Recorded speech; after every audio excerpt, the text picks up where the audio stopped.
So I just recently played Amnesia the Bunker, and I wanted to do a quick review on it because I feel like, well, I just want to, I suppose. But yeah, let's get into it. I know it's a year old, but it's a bit of a retrospective review. So starting off with the story, I wanted to talk about how I absolutely adore the setting this game's set. Not necessarily because I love World War I as a setting. I don't hate it, I don't love it, I don't really have any affinity to it at all. That being said, throughout the game, I think the war is shown very well. Like, the whole game, it's called Amnesia the Bunker, is set in a bunker, and every now and again you can hear gunshots outside. It genuinely feels like an active war zone. The intro takes place in an active war zone, and then there's this scene here where you finally see some daylight in the bunker, and then you end up getting shot by an enemy soldier. There's also a time where you finally make it to an outside area, and you can hear gunshots and stuff. It always makes a point that even if you escape the horror you're currently in, there's going to be more horror for you when you go. And I think the ending also shows this perfectly. I want to quickly show you the clips. I want to show you a clip of you getting shot in the bunker. I also want to show you a clip of the gunshot sounds, and then I also want to show you a clip of the ending, just so you can get a sense of, even if the main character escapes the horror he's currently in with this monster chasing him around, which we'll get into, which is the main part of the game, he's still got horror awaiting him, which is World War I, which is the Great War.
As you go more and more into the story, apparently it becomes more obvious that it's related, the actions in the game, what made the monster that chases you, what these floating rocks are. There's a certain part of the game with floating rocks that you find, and apparently it's all very obvious if you've played Rebirth, well, Amnesia Rebirth, which is the previous Amnesia game as far as I'm aware.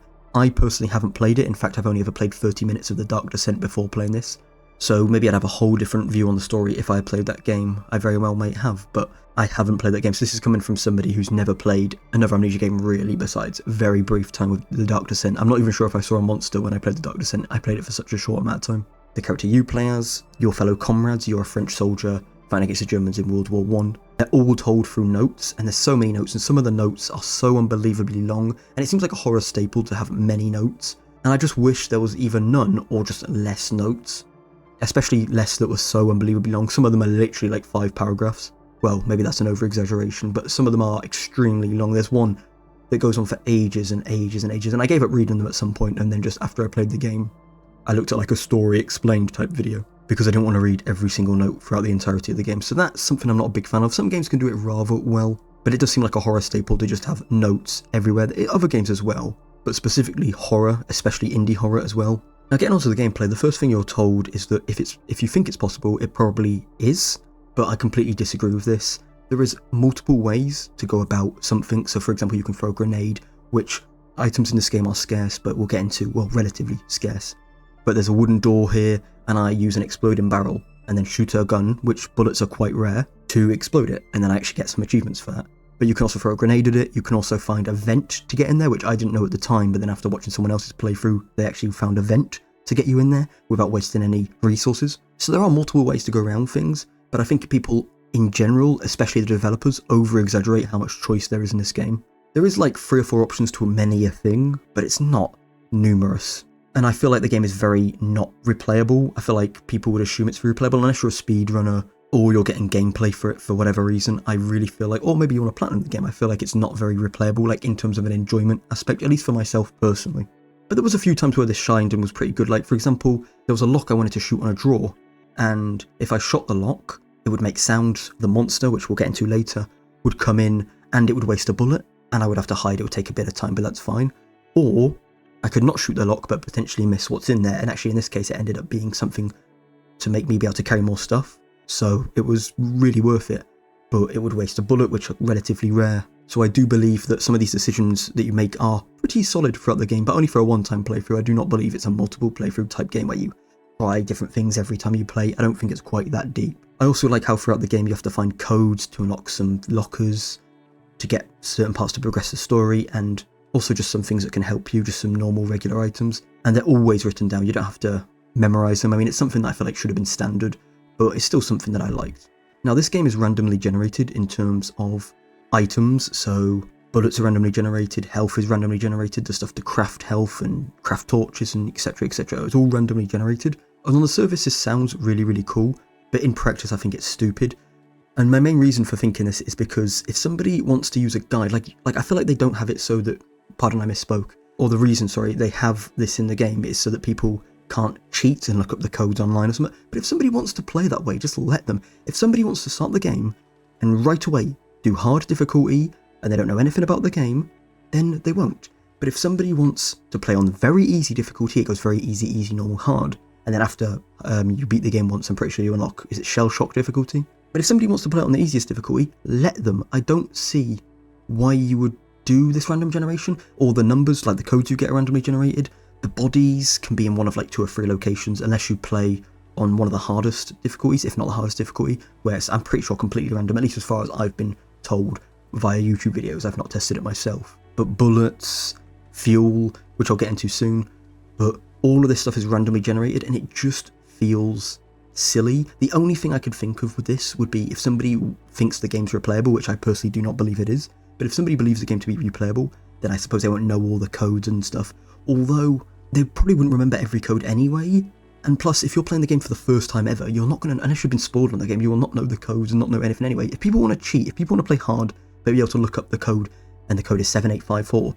Just let them. I don't see this random generation, or procedural generation, or whatever you want to call this, because it's just the items in this game, it's not the world itself that's randomly generated. But it can be good, and I'm sure it's been used very well in the past, but just in this game, I personally, and I feel like this will be a very unpopular opinion, but I just personally feel like it was a bit silly. There's no reason for it, in my opinion, in this type of game. I did like, however, the game's length. I feel like the length of the game was absolutely spot on. I didn't feel like it dragged on too long. I didn't feel like it was too short. It was absolutely perfect. And the world layout, which is not randomly generated, it's just the item locations themselves, is very, very good. I do like the world layout. I feel like it's not too big, not too small. I feel like there's enough space. It's like a semi-open world, and I do really enjoy it. Now, the enemies in the game, you've got this big creature that comes and tries to get you, and the monster throughout the game I think is very, very well done. I'll get more into the monster when it comes to visuals, but I feel like his gameplay, he's akin to the Alien Isolation monster, the Xenomorph in Alien Isolation. Not quite to that level, I do not believe, and also this is a far newer game. That being said, I'm not taking that against it being a decade newer, but also it's just very, very solid all around. I feel like the monster's design, which I'll get into later, is good, but I feel like the actual application of the monster on the world, I feel like he fits the world. I feel like he's very, very good, considering he's the only enemy, like the Stalker enemy throughout the game, and I think he is actually far better than some well-loved Stalker enemies. I think, at least re-engine Resident Evils, I think this enemy is a better Stalker than any of those. That's including Mr. X, Nemesis, Jack Baker, which is my favourite in Resident Evil. So I generally hold this boss at a high regard.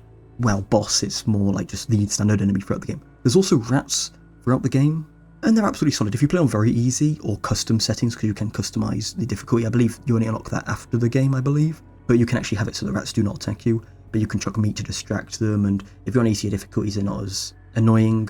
But I think they're a solid enemy, I suppose. I mean, there's not much to say on the rats. I know it seems really, really brief, but they're just there. It's fine. They're nothing compared to the monster itself, but they're just constantly where there's corpses. There's corpses throughout the bunker of your fellow comrades, and you can actually, I didn't actually know this when playing the game myself, but you can actually burn the corpses so that the rats will not spawn there anymore, because there's no reason to go there, there's no meat there, do you know what I mean? So, and you can chuck meat to distract them and stuff. I think they're implemented rather well, but there's not too much to say on them. They're fine. They're not great, but they're absolutely fine. The only other enemy in the entire game is this blind man with a shotgun, and he's in a section which I'll talk about later because it's a section I really dislike. However, I think it's absolutely fine. You pick up a shotgun from him, which for some reason isn't loaded, even though he shoots it at you. And I believe he listens to your footsteps because he's blind. I believe, like, if you look in the gameplay of me taking him out, I do believe that he can't actually see you. I'm pretty sure it's just sound you make, because I was like crouched and I wasn't really moving around. although I'm not sure if that's 100% the case, but this enemy was fine. It's one of your comrades that's in this room and he's gone crazy. He actually rips out his own eyeballs that you can find earlier on in the game. But he's also fine. I think he's not quite as good as the rats and definitely nowhere near as good as the main monster. But he's fine. I think it's fine, and it's a bit of a different enemy to face. And the fact that it's only these three, I like. Now, when it comes to loading times, it's very, very noticeable that when you go to different areas, so like you've got the main central hub, and when you go from the main central hub to one of the different areas in the semi-open world, at least on the PlayStation 5, which I was playing on, there was these huge lag spikes. And although it's not game ruining at all, and I easily kept playing, like it never once made me want to not play the game, like it wasn't that bad. But I thought it was worth mentioning as it's extremely noticeable, and it does briefly, albeit extremely briefly, detract from your gaming experience, I do believe. I feel like a game with these graphics should not be lagging like that when going to different areas on PlayStation. It's a really, or PlayStation 5 I should say, but it's really, really almost inconsequential. It just did take me out of it slightly. It was very noticeable, and every time it happened I was like, oh, it's this again. Like, it was just a bit silly. Also, there's a final boss at the end of the game, literally seconds before the ending, and I just think it's absolutely pointless. It's the monster you fight, and I don't want to go too in-depth with the boss fight, but I just think the boss fight, if you look it up online, if you don't know it, or if you know it, you'll know exactly what I'm talking about, is just really, really bad. It feels too gamey. This monster's throughout the game been stalking you. It's really hard to explain why I don't like this boss fight, which may make you think I'm chatting absolute silliness. However, I just really didn't like this boss fight. It just felt too not in line with the game. I'm not sure, I just didn't like the boss fight. And the last thing in gameplay is the save points throughout the game. There's maybe 6 or 7. There's one in your main save room, and they're like shown as lights, and I really like their placement throughout the game. They are very, very sparse, but they're not so sparse that it's unfair. They are perfectly in positions. There's sometimes 2 in the same area, but they're in 2 really, really well placed places. Like, there was never a single time where I was like, oh, there's no save point here, that's bad, or there's too many save points. They seemed perfectly placed. There's only like 6 or 7 throughout the entire game, if even that. But they're all perfectly placed in my opinion. There wasn't a single time where I didn't like the location of one of these. I think they were placed to perfection. Now, going on to visuals, there's the room, which you fight the guy with the blindfold. I just call the Mist Room, although it could be called an actual name. Like, maybe it has an actual name, I'm not sure, but it's like this Romany type place, but it's got a lot of mist. I just call it the Mist Room. And it just seems so disjointed from the rest of the game. Now, apparently it's quite obvious if you know Rebirth. At least this one YouTuber said that it's quite obvious what's happening if you know Rebirth's story, which I do not. However, that could be wrong or not, I'm not sure. I have not played Rebirth myself. However, you see these like ghostly figures, and they're cool looking. They look visually good, but I just feel like they didn't fit in the game. But visually they looked rather good, and they can also be avoided if you wear a gas mask, but then your vision's a bit more thinned out because you obviously have a gas mask on your face. So there is a way to avoid them as well, which is pretty good.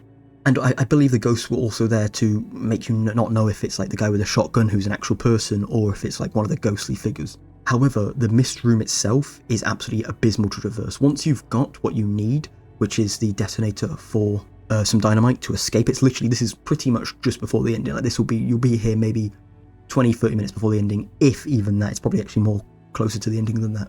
But when you try to leave this room, I literally spent about 15 minutes trying to leave the room, then looked up a guide.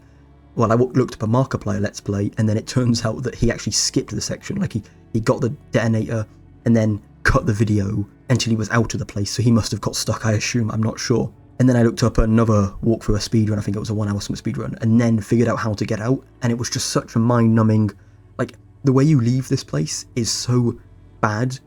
Like, they could have just put some stairs there and it would have been 10 times better instantly, but it's just stupid to traverse, and it looks rather ugly as well compared to the rest of the game. I just don't particularly like this section. I feel like the ghosts are a bit goofy, albeit they do look visually cool, but I just don't feel like they fit, and also traversing this section is absolutely, I hate it. It's by far the least impressive, well, my least favourite part of the entire game. The design of the main antagonist, which is the monster, is absolutely the chef's kiss. I really, really do like it. Whether it's the best thing I've ever seen in horror designed ever, probably not. I can't think of many examples that are better though, which I think says something really good about someone. I do play an awful lot of horror games, so I not being able to think about better designed characters I think is very, very solid. In fact, I'm not even sure if I can think of one. It's a very, very well designed character. And then the rats are just rats, and the guy with the shotgun, like their designs are absolutely fine, but it's this guy that stands out as a very, very well designed character. Also, the way that wounds are shown are pretty healed. The whole HUD is great in general. Like, you can't see your ammo count, you have to check the actual gun. Save points, it only says save progress on the screen. You get hints occasionally, although you can turn them off. Although if it's your first playthrough, I don't know why you'd want to. But to check your health, you actually like put your finger up either in the inventory screen, or there's an actual button to just do it if you hold down the inventory button. At least on the PlayStation. What it is on PC, I have no idea. And depending on how much you're bleeding is how injured you are. And I think they showed that very, very well. The limited HUD in this game they did to perfection. I think it's very, very well done, and I'm very impressed with this visual aspect of the game. The HUD, anything that pops up on the screen, is just so limited. And if you're playing through multiple playthroughs, albeit I don't think, like I said earlier, that the game's that replayable, if replayable at all, I do believe that the HUD is the chef's kiss. I really, really do like the HUD, and I think they did a really, really good job with it. Now, speaking of the sound in this game, the sound is something that's going to be extremely brief because they've not got much to say on the sound. In my personal opinion, and obviously this whole video is my opinion, I think the sound in this game is far worse than the visuals. Not only the first 10 or 15 minutes where the monster cannot attack you, you constantly hear the monster, but it's so off-putting and it almost feels like it's in your ears, but it seems almost goofy, like, oh, be scared, please be scared. And it's just come across as really off-putting. There's also certain sounds that I think are silly, like, for example, throughout the game you have to use fuel to light up the place, which I didn't really mention now that I think about it, but we'll continue on, but I should have mentioned that, that's my fault. Actually, I'll quickly mention it now. Throughout the game, you have to find fuel, which obviously is randomly generated, and you fill up a thing. You never, to turn on the lights, and if the lights are on, that monster's less likely to attack you or come out, although he still will come out often enough, especially if you make a loud noise like a grenade or a gunshot. Basically, if you've played Alien Isolation, it's the Xenomorph from Alien Isolation, in terms of AI, and hiding places, etc, etc. However, like for example, they can't be killed, it's just, you know, you can scare them away, that type of thing. However, if you've not got the power on, in the room where you put the fuel in, and you never run out of fuel by the way, it's very difficult, you would have to really be really poor to run out of fuel, I do believe, but if you turn off the fuel power, or just run out of fuel, you start hearing these like disembodied whispers, and maybe lore-wise this makes sense, although I'm not sure, maybe it's like a rebirth thing again, I'm not sure. But it just seems really goofy, like I feel like it's something that's too forced, like you're in this World War I bunker, you can hear gunshots, and then you can hear like faint whispering for no reason, like there's nobody here, like is there ghosts around you, like it seems goofy. Like I feel like it seems to me personally like just an attempt to make someone scared, but like a cheap scare, if you know what I mean, like, oh, if we put whispering in the audio, people are bound to be scared, but it just comes across as a bit like, well, like you're trying to scare me, but with a silly scare that doesn't really make much sense. It seemed a bit goofy, and it almost made me chuckle to myself, if not it did. So yeah, the sound in this game overall most of the time is fine, but those two moments, the first 15-20 minutes when the monster's actually not able to attack you, and the random whispering, I just think it's a bit silly. But overall, the sound design is fine. It's nowhere near as good as the visuals in my opinion, but it's fine. Anyway, Amnesia: The Bunker is a game I would definitely recommend. However, it's not quite as good as I think some people give it credit for. If I was to rate this out of 10, it'd probably be around a 6 out of 10. I think it's definitely above average. It's a very good horror game compared to a lot of other horror games. Most horror games are nowhere near a 5, let alone a 6. I would definitely recommend playing the game. Anyway, thank you very much.